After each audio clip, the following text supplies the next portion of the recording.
What's going on, everyone? It's ElfenLiedKouta here, and this is going to be somewhat of a different storytelling segment.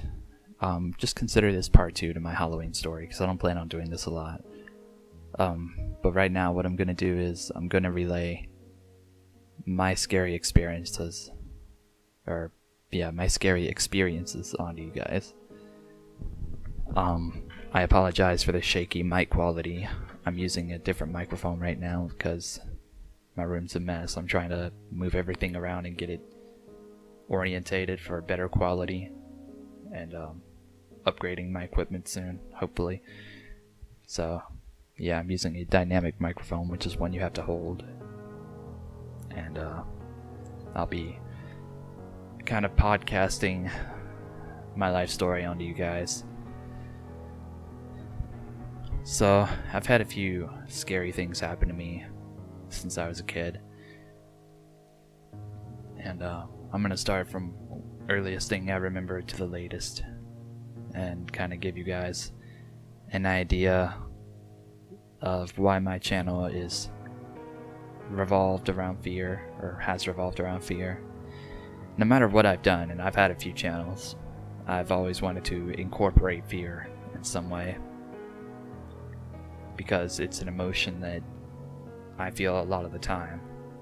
And it doesn't always have to be a fear of monsters. It could be a fear of losing your place to live, a fear of losing a loved one, fear of never... You know what, let's just move on. So, my earliest childhood memory my earliest scary childhood memory was of me playing out in my sandbox. I was out there just sitting by my dog Bruno, who was a boxer pit bull, and used to be a fight dog. But he was extremely protective. Don't get me wrong. He was not in any way a danger to my life. He was, in fact, what saved me that night. I was sitting down, filling my toy truck up with sand, and I just started hearing this like rabbit barking going on, and just out of nowhere, and then I see this like white dot coming straight for me, and it was the neighbor's dog. And my mom had warned them. She said, keep your dog on the chain or in a cage or in your house or something, because our dog will kill it. And we didn't have anything like that, but they did. They moved in that place with a chain, with a fence, and everything like that. But they let that dog out of that fence, or it got out or something. And they were like, no, it'll be fine. Our dog's good around other dogs. And she was like, our dog isn't. But they didn't listen to us. And that white dog came straight for me. And Bruno, my dog, sensed that. And he got up and he ran straight for that dog too. And he grabbed it by the neck and just slammed it into the ground. I mean, it was over faster than I knew what was going on. It wasn't a traumatic experience, but it was definitely a scary one, because now that I realize it, that dog was coming for me. My dog just happened to have been there, but if that dog was coming for me and it got a hold of me, I would have been down. Because I don't know. They said their dog didn't do well around kids or something like that afterwards. And we were like, well then why wouldn't you keep it chained up? At least ours isn't going to hurt people or children. But yeah. So, but regardless of it saving my life, my grandma freaked out like, oh he has the taste of blood now, and then they ended up killing my dog, or my mom's dog, soon after that. So he wasn't a problem anymore, I guess. He was never a problem, but he wasn't a problem for anyone else. But yeah, it still bothers me to this day because I can still find pictures of when I was a kid and I would be outside just laying on this puppy dog of a fighter. And yeah, it still bothers me. I don't have that many memories of them, but when you see something like that, it does warm your heart to see like your kid just sitting outside laying on the dog or something like that. I don't know. I'm a sucker for stuff like that. But I guess another one after that, which happened roughly around the same time, was I went to my cousin's, and I was staying a couple nights there. I think we were moving from Jackson to another part of Mississippi at the time, and we decided to stay there. And I was outside with my mom for some reason, and there were these coyotes there. They were just scavenging, I guess. Then they saw us and they started to approach us, which is something they don't typically do. Usually when you see them, they'll run off. Or if you get their attention, they'll usually run off. But these came towards us slowly. And my mom put me behind her legs and started like backing up towards the door and like opened it and like slowly closing the front glass door. And it was creepy watching them with their dark beady eyes slowly crawl up the stairs and like just stare us down, foaming at the mouth. It was definitely a scary experience, because right after that my uncle got up, got his shotgun or whatever he had at the time, his hunting rifle, out of the glass gun case he had. He was a fucking redneck. But out of that glass gun cabinet and started shooting off rounds at him. I don't know if he killed one or not, but we didn't see him again after that. So let's go to something less realistic. Let's go into more of a psychological thing. When I was in first grade, I don't remember how old I was. I think I was like, whatever age you're old enough to be at first grade at. I was kind of a hyper child. Not hyper in the uncontrollable, I need ADD medication, or I need ADHD medication, or bipolar, schizophrenic, anything like that, which they all tried to say I was.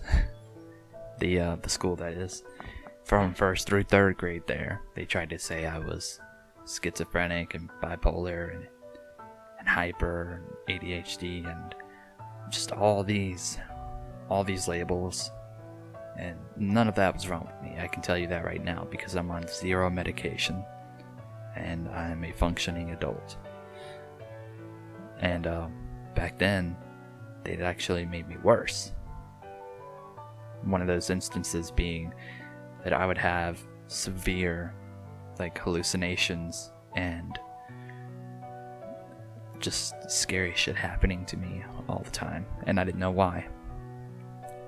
Now my grandmother, who was an incredibly religious woman, says that she believed I had a stronger connection with the afterlife than most kids, than most people in general, which I say, like, well, it stopped when the medication stopped.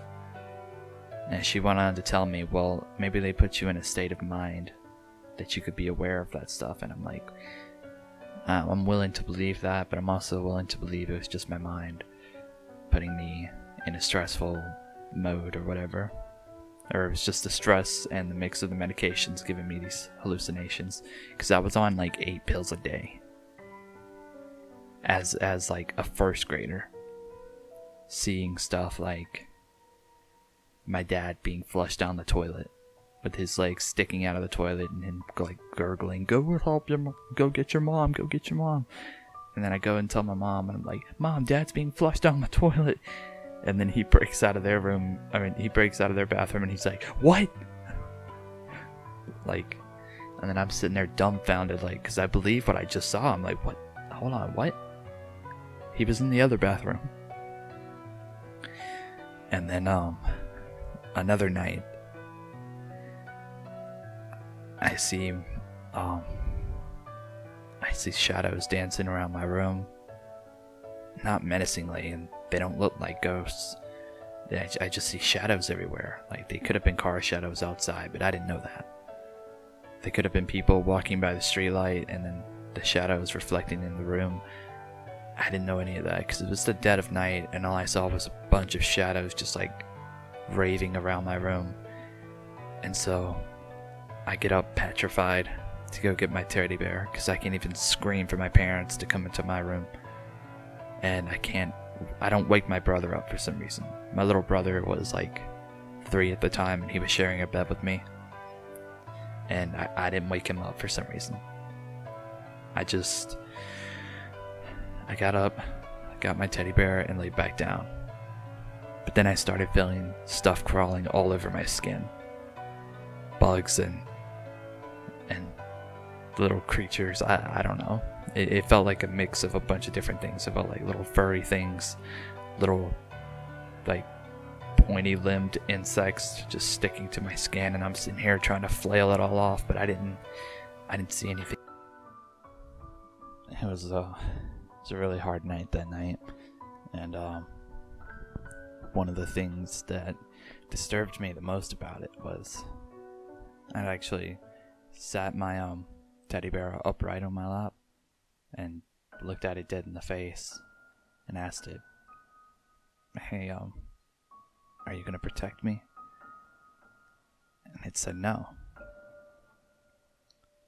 So I asked it again, are you gonna watch what they do to me? It said no. I said, are you going to help me at all? Like, are you gonna help me sleep? And it said yes.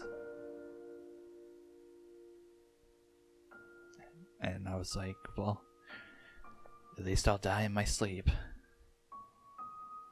Because I remembered going to the hospital, and in my head, all I knew was, if they cut you in your sleep, it doesn't hurt. So I just went to sleep. I was still scared. But when I woke up the next morning, I completely forgotten about it, and I haven't remembered it until years later. When I think I heard a similar story through a CreepyPasta, and I was like, oh, well, that rings a lot of bells. And then I got to thinking about it and remembered that.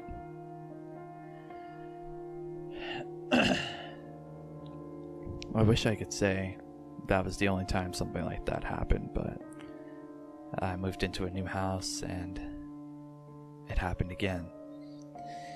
I saw this image, though. I won't say thing. It was just like, it was here and then gone. But it was walking down my hall. Well, I saw the frame of it in mid-walk. Like, it was big. Like, much bigger than it should have been. Or at least it was so thin that the size of it appeared taller. But it had, like, the kind of skin you get, or the kind of skin a corpse gets whenever it's been soaking in water. Or how the old 80s movies make victims that drown in the ocean look. That blue, soggy, squishy, pussy looking figure, I guess. Long claws and blue veiny skin, and just, it fucked with me.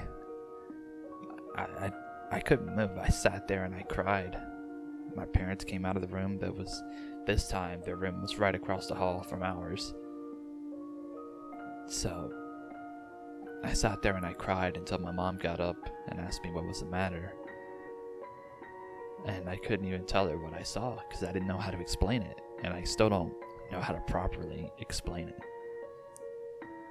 But it scared the shit out of me. And I hope I never have to see something like that again. I'm not on any medication anymore. So I don't know if I already said this, but that whole process of trying to fix me with medication didn't work. I acted the same. The only thing that it caused was a severe weight loss.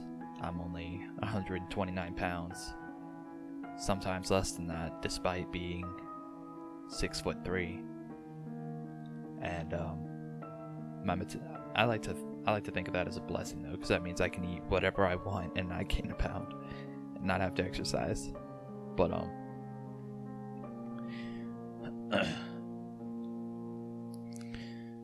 yeah, it didn't do anything for me other than give me hallucinations and fuck with my metabolism.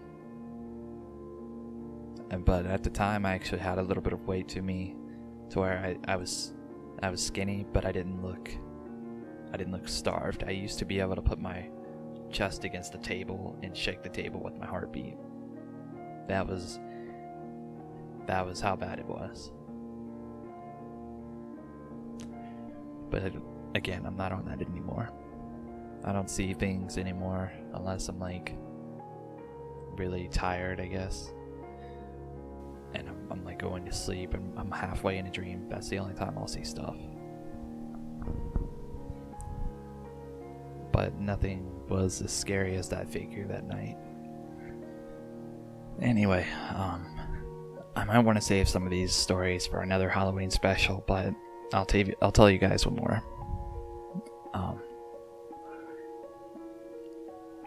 So, when we first moved into the second house I stayed at, which is a 2-story house with a pool in the back, nice front yard, all that stuff, the one I just talked about, with the figure in the hall. When we first moved in, I didn't want to move in the house. I went to the kitchen and I opened the cabinet and I was like, God, it smells really bad in here.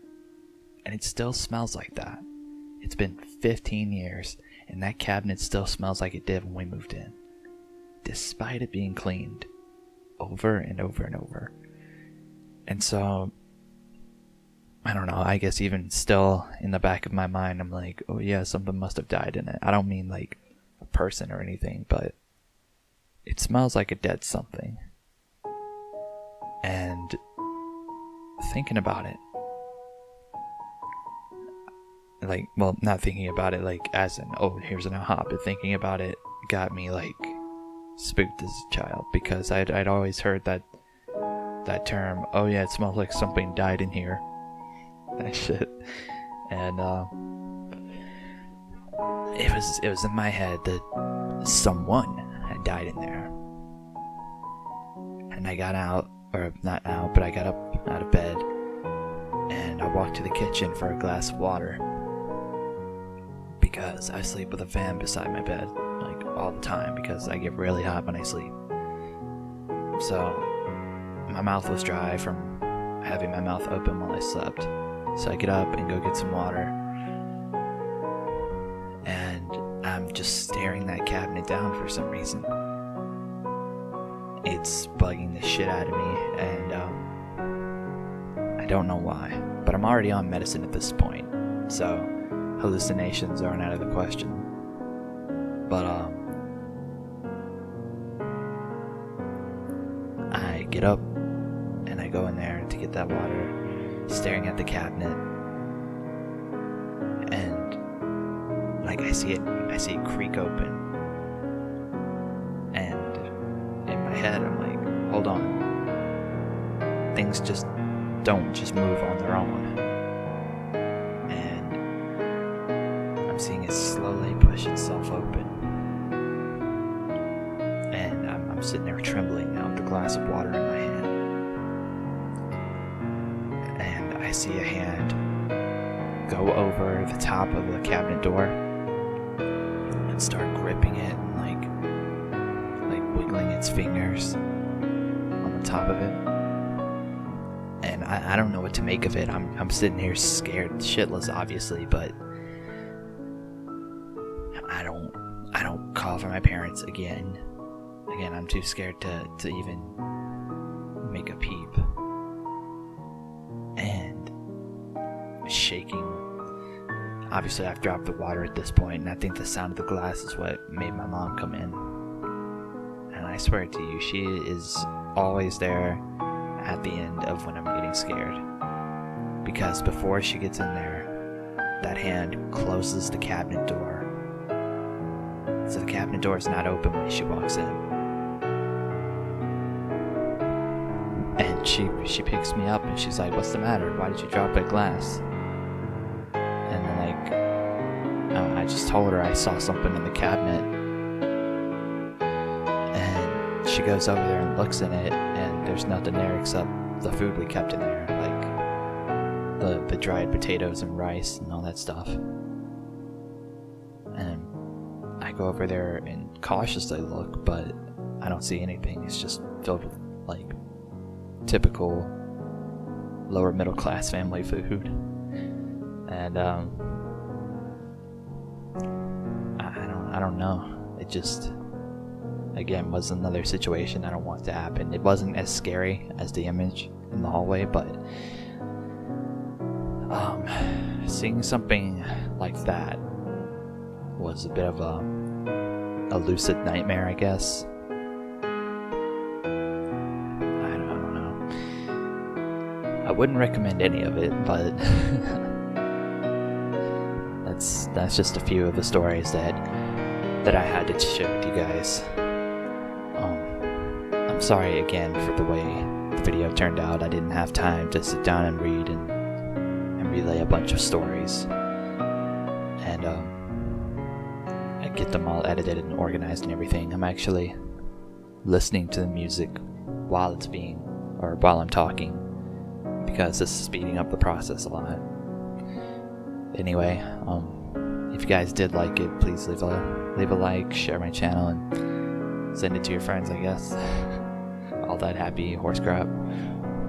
But I'll see you guys in the next video, and I'll try to make the next one a little bit better. Thanks for watching. Bye.